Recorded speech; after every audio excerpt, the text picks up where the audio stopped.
மத்திய குழு ஆய்வு குறித்து விவசாய சங்க பிரதிநிதி ஜீவகுமாரிடம் எமது செய்தியாளர் சுந்தர் நடத்திய நேர்காணலை பார்க்கலாம். குழுவிடம் தங்களது கருத்தை எடுத்துரைத்த விவசாய சங்க பிரதிநிதி ஜீவகுமார் நம்மிடம் உள்ள அவரிடம் கேட்போம். சார், இப்போ நீங்கள் இப்போ அவங்க உயர்மட்ட குழுவிடம் என்னென்ன கோரிக்கைகள் நீங்கள் கொடுத்துருக்கீங்க, அவங்க என்ன அதுக்கு பதில் சொன்னாங்க?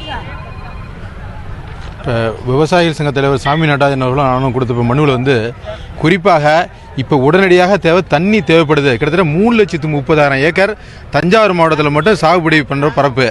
இதை நாங்கள் சாகுபடி பண்ணியிருக்கிறது கிட்டத்தட்ட 73,000 தான் பண்ணியிருக்கோம். பாக்கி 2,23,000 ஏக்கரை சாகுபடி பண்ணலை. அதனால் இப்போ இருக்கிற பிரச்சனை ஒன்று சாகுபடியே பண்ணாமல் இருக்கிற பிரச்சனை, இன்னொன்று சாகுபடி பண்ணிருக்கக்கூடிய பயிர்கள் உதிர்ந்துகிட்டு இருக்கு, வாடிக்கிட்டு இருக்கு, வதங்கிட்டு இருக்கிற பிரச்சனை. அதனால் தண்ணி வேணுங்கிற ஒரு கோரிக்கை வச்சோம். அதே மாதிரி இன்னைக்கு உடனடியாக காவிரி பிரச்சனை பொறுத்த வரைக்கும் நிரந்தர தீர்வாக காவிரி மேலாண்மை வாரியம் அமைக்கப்படணும். அது வடகிழக்கு பருவமழை எங்களை காப்பாற்றுங்கிறதுலாம் பொய். அது புயலாகவும் சூறாவளியாகவும் வறட்சியாகவும் தான் வரும். அதனால் எங்களுக்கு நிரந்தர தீர்வு காரணம் இப்போ உடனடியாக தண்ணி வேணுங்கிற கோரிக்கையை நாங்கள் முன் வச்சிருக்கோம். இப்போ அவங்களுக்கு அவங்க என்ன பதில் சொன்னாங்க? அவங்க அளித்த பதில் உங்களுக்கு திருப்திகரமாக இருந்ததா? இல்லை, அவங்க சொல்லியிருக்கிற பதிலுங்கிறது கிட்டத்தட்ட எதுவுமே சொல்லலை. அவங்க இது சம்மந்தமாக தங்களுடைய குழுவினுடைய அறிக்கையை உச்சநீதிமன்றத்தில் கொடுக்க போகிறோம், தாங்கள் ஒரு டெக்னிக்கல் கமிட்டி தான், உங்களுடைய கருத்துக்களை கொண்டு போய் நாங்கள் உச்சநீதிமன்றத்தில் கொடுக்க போகிறோம்னு சொல்லியிருக்காங்க.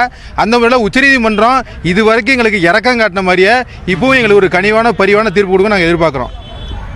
தந்தி செய்திகளுக்காக தஞ்சை மாவட்டம் சோழங்குடி காட்டிலிருந்து கேமராமேன் பாண்டியனுடன் சுந்தர்.